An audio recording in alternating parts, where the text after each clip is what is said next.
Trieste to propose numerous initiatives to celebrate the International Day for the Elimination of Violence Against Women.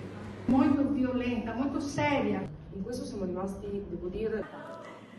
Today we present an important project for combating women violence.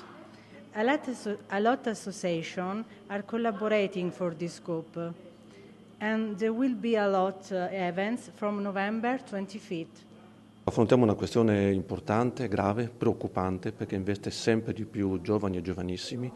Ecco perché l'amministrazione comunale ha promosso questo bando per coinvolgere le associazioni, perché in questo problema serve il contributo di tutti.